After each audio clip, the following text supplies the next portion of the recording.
प्रिय Indian oil परिवार के सदस्यों, Shri ML Dhariya, executive director and refinery head PRPC, Ajay Kela, ED core group, commandant CISF unit PRPC, DPS Panipat के प्रधानाचार्य एंड शिक्षकगण, आसपास के ग्रामों के सम्मानित सरपंचगण और प्रबुद्धजन, members of Indian oil officers association and Panipat refinery employees union IPRU. Live we are going live with YouTube also. So live प्रसारण के माध्यम से देश भर में जुड़े हुए इंडियन ऑयल परिवार के सदस्य और उनके परिजन, पीआरपीसी के हमारे सभी मित्र, सहकर्मी, उनके परिवारजन, सभी सम्मानित अतिथिगण, गणमान्य नागरिक, देवियों और सज्जनों और प्यारे बच्चों, आप सभी को सुप्रभात और भारत के 80वें स्वतंत्रता दिवस की हार्दिक शुभकामनाएं. आज हम स्वतंत्रता के 79 वर्ष पूरे कर रहे हैं, 79 वर्ष पूरे कर रहे हैं और आज हम उसका उत्सव मना रहे हैं. इस अवसर पर पीआरपीसी में उपस्थित अपने सभी सहकर्मियों और उनके परिवारों और देश भर से हमारे साथ वर्चुअली जुड़े आईओसीएंस का मैं हार्दिक अभिनंदन करता हूं. आज पीआरपीसी में आप सभी को संबोधित करना मेरे लिए अत्यंत गर्व का विषय है. भारत के इतिहास में पौराणिक काल से पानीपत की यह ऐतिहासिक धरती अपने निर्णायक युद्धों के लिए जानी जाती रही है, लेकिन आज यही पानीपत पीआरपीसी के रूप में देश के ऊर्जा सुरक्षा को सुदृढ़ करते हुए, औद्योगिक विकास को बल देते हुए और स्वच्छ ऊर्जा भविष्य का निर्माण करते हुए एक प्रमुख केंद्र के रूप में उभर रहा है.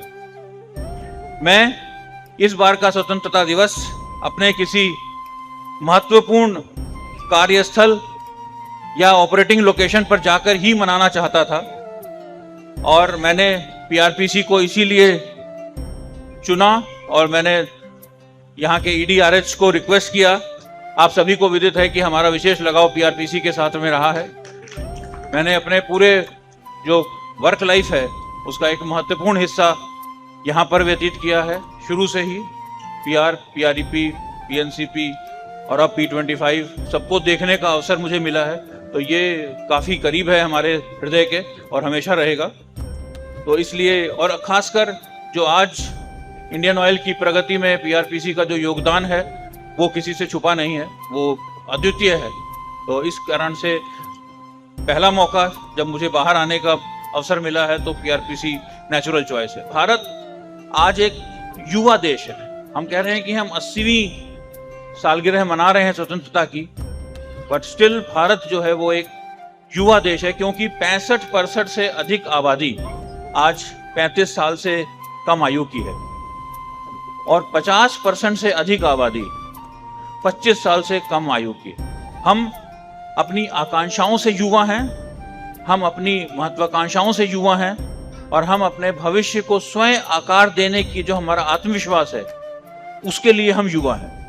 तो ये देश 80 साल का होने जा रहा है, बट हम ये देश की जो मिट्टी है, देश के जो लोग हैं, देश की जो उपलब्धियां हैं वो युवा हैं और देश की जो आकांक्षाएं हैं वो युवा हैं. लेकिन साथ ही हमारी सभ्यता, हमारी संस्कृति, हमारा विज्ञान, हमारी आध्यात्मिकता, ये हमारी हजारों वर्षों पुरानी विरासत हमें विश्व का एक सुपर सीनियर ग्लोबल सिटीजन भी बनाता है, एक अति वरिष्ठ वैश्विक नागरिक भी बनाता है.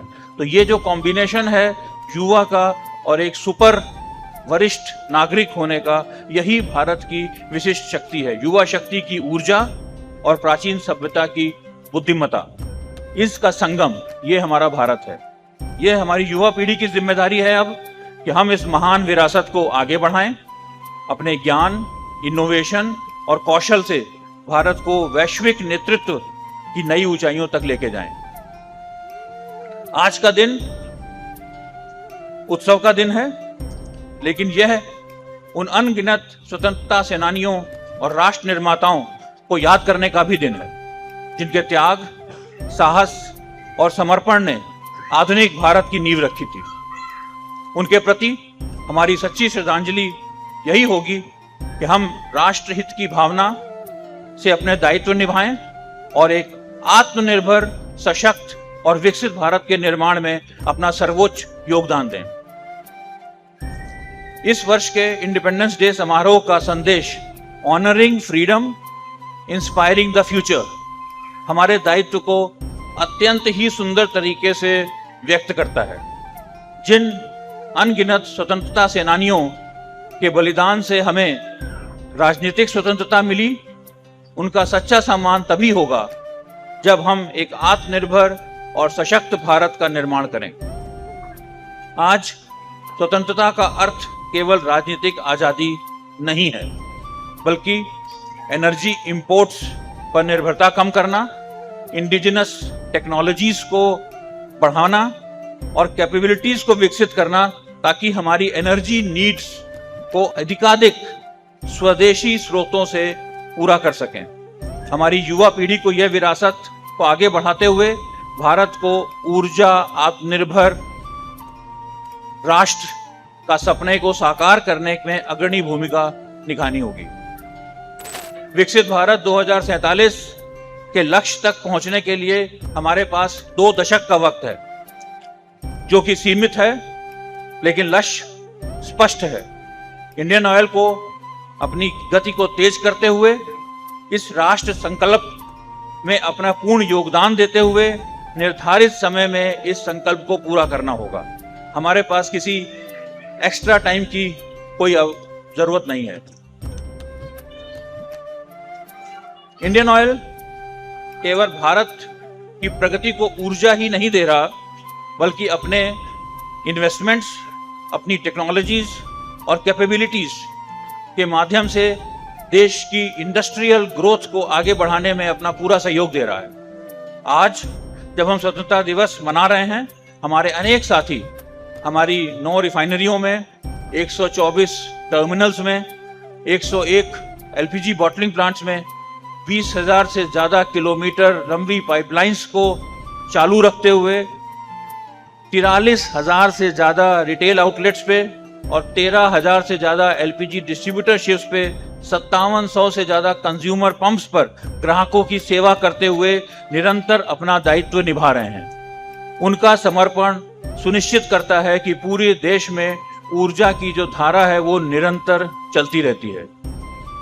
आज जब हम स्वतंत्रता दिवस मना रहे हैं, हम उन्हें भी याद कर रहे हैं जो लोग इस समय भी right now they are all working for keeping the energy lines of the country flowing. सिर्फ इतना ही नहीं, हिमालय से लेकर हिंद महासागर तक और रेगिस्तान से लेकर पूर्वांचल के पहाड़ियों तक जहां भी हमारी सेनाएं काम कर रही हैं, हम पूरी तरह से उनके साथ खड़े हैं और हर संभव सहयोग करने के लिए प्रतिबद्ध हैं। यही वह भावना है जिसके बल पर इंडियन ऑयल ने राष्ट्र का विश्वास अर्जित किया है, और तभी हम कह पाते हैं पहले इंडियन फिर ऑयल। हमारी कैपेबिलिटीज और प्रिपेयर्डनेस की वास्तविक परीक्षा चैलेंजिंग टाइम्स में होती है। पिछले कुछ महीनों की जो जियोपॉलिटिकल अनसर्टेनिटीज रही हैं, उनके दौरान एलपीजी की सिचुएशन, क्रूड ऑयल की सिचुएशन, फ्यूल की सिचुएशन, इन सबको हमने फर्स्ट हैंड अनुभव किया है। और ये पिछले 4 महीने शायद एनर्जी के क्षेत्र में इससे बड़ी इमरजेंसी और इससे बड़ा क्रिटिकल टाइम शायद कभी नहीं रहा। लेकिन इस समय भी इंडियन ऑयल के सभी लोगों ने, हमारे आईओसीएंस ने, हमारे बिजनेस पार्टनर्स ने, चैनल पार्टनर्स ने, हमारे कॉन्ट्रैक्ट वर्कर्स ने, हमारे पंप अटेंडेंट्स ने, एलपीजी डिलीवरी बॉयज ने और हमारी पूरी वैल्यू चेन में हमारे ड्राइवर्स ने, सबने मिलके पूरे समर्पण, पूरी अर्जेंसी के साथ काम करते हुए ग्राहकों को और राष्ट्र के प्रति अपनी प्रतिबद्धता को पूरा किया है। रिफाइनरी से लेके पाइपलाइंस और टर्मिनल्स तक, ट्रांसपोर्टर से लेके डिस्ट्रीब्यूटर तक, हर कड़ी का एक ही संकल्प था, देश के किसी भी घर में एनर्जी सप्लाई रुकने नहीं दी जाएगी और ना ही दी गई। विभिन्न राज्यों के सीनियर गवर्नमेंट फंक्शनरीज ने भी इंडियन ऑयल की और अन्य OMCs, ऑयल मार्केटिंग कंपनीज के प्रोएक्टिव अप्रोच की सराहना की है। हमारी एनर्जी इंडस्ट्री के जो कोऑर्डिनेटेड एफर्ट्स रहे हैं, उन्होंने क्राइसिस के शुरुआती दिनों से लेके आज तक, चाहे वो LPG हो और चाहे अन्य फ्यूल्स हो, उसको, उसकी सप्लाई चेन को तत्पर रखते हुए उसके क्लियर पर्पस और क्लोज कोऑर्डिनेशन की भावना से हमने हर चुनौती का सामना किया है। आजकल भी आप न्यूज़ के माध्यम से देख रहे होंगे कि राष्ट्र में कई जगह बाढ़ और भारी बारिश की स्थिति बनी हुई है, जैसे कि असम में, उत्तराखंड में। हमारे साथी इन सभी जगहों पर पूरी मुस्तैदी से डटे हैं और पेट्रोलियम प्रोडक्ट्स की समय पे और आवश्यकता अनुसार आपूर्ति सुनिश्चित कर रहे हैं। आपको याद होगा, गत वर्ष, पिछले वर्ष ऑपरेशन सिंदूर के दौरान हमारे आर्म फोर्सेस के साथ कंधे से कंधा मिलाते हुए इंडियन ऑयल ने और बाकी OMCs ने भी अपना पूरा सहयोग अपनी आर्म फोर्सेस के साथ में दिया है और उस कठिन समय में राष्ट्र हित को सर्वोपरि रखते हुए हमने हर चुनौती का दृढ़ता से और समर्पण से मुकाबला किया है। इन चैलेंजिंग टाइम्स में हमारे लोगों ने नेशन फर्स्ट और ऑन ड्यूटी ऑलवेज की भावना को सही अर्थों में चरितार्थ किया है। यही कमिटमेंट इंडियन ऑयल के कठिन परिस्थितियों में भी राष्ट्र के प्रति अपने दायित्व निभाने की शक्ति देता है। इसी राष्ट्र निर्माण की भावना के साथ फाइनेंशियल ईयर 25-26 में इंडियन ऑयल के लिए स्ट्रॉन्ग ऑलराउंड परफॉर्मेंस का वर्ष रहा है। Although external environment was very challenging, but हमारी रिफाइनरीज और पाइपलाइंस ने रिकॉर्ड थ्रूपुट हासिल किया है। डोमेस्टिक पेट्रोलियम सेल्स में हमारी ग्रोथ इंडस्ट्री से अधिक रही है। नए retail outlets, EV charging station, CNG station के माध्यम से हमने कस्टमर्स तक अपनी पहुंच को बहुत ज़्यादा बढ़ाया है। लेकिन इन अचीवमेंट्स के पीछे एक सरल और बहुत ही महत्वपूर्ण कहानी है। ये कहानी है लोगों की मेहनत, लोगों के ऑपरेशनल डिसिप्लिन और कस्टमर्स का विश्वास। इस परफॉर्मेंस के लिए मैं पूरे इंडियन ऑयल को हृदय से बधाई देता हूं। इसके आगे की यात्रा में इंडियन ऑयल के लिए दो बातें विशेष रूप से महत्वपूर्ण होंगी। पहली, हमें लगातार बेहतर प्रोडक्ट्स, बेहतर सर्विसेज और बेहतर एसेट्स का निर्माण करना होगा। और दूसरा, हमें अपनी कैपेबिलिटीज को मजबूत करना होगा ताकि हम बदलती परिस्थितियों के अनुरूप सीख सकें, स्वयं को ढाल सकें और सही समय पर सही निर्णय ले सकें। मुझे पूरा विश्वास है कि इंडियन ऑयल के पास टैलेंट और टेक्निकल कॉम्पिटेंस की कोई कमी नहीं है। इसका एक सशक्त उदाहरण प्रोजेक्ट स्प्रिंट और उसकी सफलता रही है। रिफाइनरीज ने ऑपरेशनल एक्सेलेंस के साथ साथ LPG bottling, aviation operations, pipeline maintenance में टारगेटेड कॉस्ट ऑप्टिमाइजेशन इनिशिएटिव्स की वजह से बीते वर्ष में 2000 से 2500 करोड़ रुपए की एक्चुअल सेविंग हुई है प्रोजेक्ट स्प्रिंट की वजह से। इन हाउस इनिशिएटिव से इस स्केल का वैल्यू क्रिएशन अपने आप में एक असाधारण उपलब्धि है, जिसने हमारी प्रॉफिटेबिलिटी और ऑर्गेनाइजेशनल रेजिलियंस को मजबूत किया है। कॉस्ट एफिशिएंसी के साथ साथ बंकरिंग, लुब्रिकेंट्स और रिटेल जैसे बिजनेस सेगमेंट्स में अपनी मार्केटिंग में हमने पहुंच बहुत ज़्यादा बढ़ाई है। हमारे CGD के नेटवर्क सिग्निफिकेंट टर्न अराउंड कर्ज करते हुए प्रॉफिटेबिलिटी की दिशा में मजबूती से आगे बढ़ रहे हैं। लेकिन भविष्य की ग्रोथ के लिए हमें ऐसे एसेट्स भी तैयार करने हैं जिनकी भारत को आने वाले वर्षों में आवश्यकता होगी। आज इंडियन ऑयल देश की रिफाइनिंग कैपेसिटी में 30% से अधिक की हिस्सेदारी रखती है। पानीपत को 25 मिलियन टन, गुजरात को 18 मिलियन टन और बरौनी को 9 मिलियन टन तक विस्तारित करने के लिए हमने अपने कैपेसिटी एक्सपेंशन प्लान्स जो कार्यान्वित हो रहे हैं वो पूरा होने के बाद हम आज जो 10 रिफाइनरियों को लेके हम 80 मिलियन टन पे हैं, वो हम करीब करीब 100 मिलियन टन तक पहुंच जाएंगे। ये सारे प्रोजेक्ट्स भारत की बढ़ती हुई एनर्जी रिक्वायरमेंट्स को पूरा करने और उसकी एनर्जी सिक्योरिटी को मजबूत करने में महत्वपूर्ण भूमिका निभाएंगे। अब ये तीनों प्रोजेक्ट्स कमीशनिंग के निर्णायक चरण में पहुंच चुके हैं। इनकी सेफ, सीमलेस और समयबद्ध कमीशनिंग के लिए मेटिकुलस प्लानिंग, क्लोज कोऑर्डिनेशन और निर्धारित प्रोसीजर्स, SOPs का स्ट्रिक्टली पालन करना ये अनिवार्य है। हमें याद रखना है कि कोई भी टारगेट अथवा टाइमलाइन सेफ्टी से बढ़कर नहीं हो सकता। हमारी सफलता केवल कमीशनिंग से निर्धारित नहीं होगी, हमारी सफलता निर्धारित होगी सेफ एंड रिलायबल कमीशनिंग से। इसके लिए मैं आशा करता हूं कि ये तीनों रिफाइनरीज, खासकर जब हम यहाँ पानीपत में हैं तो पानीपत में, और सबसे बड़ा हम P25 को बोलते हैं कि एक एक्सपेंशन है, बट एक्चुअली ये 10 मिलियन टन की एक रिफाइनरी है और 10 मिलियन टन की रिफाइनरीज इंडिया में बहुत कम है। तो आप जो एक्सपेंशन के नाम पे काम कर रहे हो वो आप एक नई रिफाइनरी बना रहे हो 10 मिलियन की। तो हमें उस तरीके से ही इसकी तैयारी करनी है, हमें उस तरह से ही इसके ऊपर तत्परता से कार्य करना है। पानीपत आज उस दिशा में भी बढ़ रहा है जहां हम फ्यूचर, जब हम बात करते हैं कि हमारा फ्यूचर रिफाइनरिंग और मार्केटिंग तक ही सीमित नहीं रहने वाला है। हम पेट्रोकेमिकल्स, गैस, रिन्यूएबल्स, बायोफ्यूल्स और ग्रीन हाइड्रोजन जैसे high growth, futuristic, sustainable, clean क्षेत्रों में अपनी उपस्थिति या तो बढ़ा चुके हैं या और बढ़ाना चाहते हैं।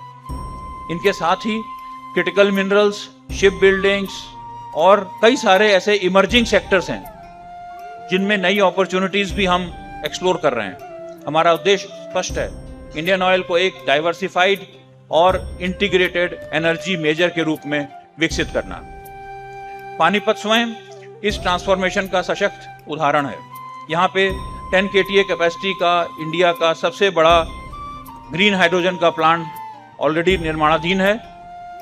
पानीपत रिफाइनरी में क्रो प्रोसेसिंग के माध्यम से SAF प्रोडक्शन के लिए इंडिया की पहली कंपनी है और पानीपत रिफाइनरी इंडिया का पहला संस्थान है जहां पर कि SAF के लिए सारे अप्रूवल्स, पोर्शिया के हों या DGH के हों, सारे के सारे अप्रूवल्स इंडियन ऑयल को और इंडियन ऑयल को पानीपत रिफाइनरी की वजह से एक ही कंपनी है जिसके पास अवेलेबल है।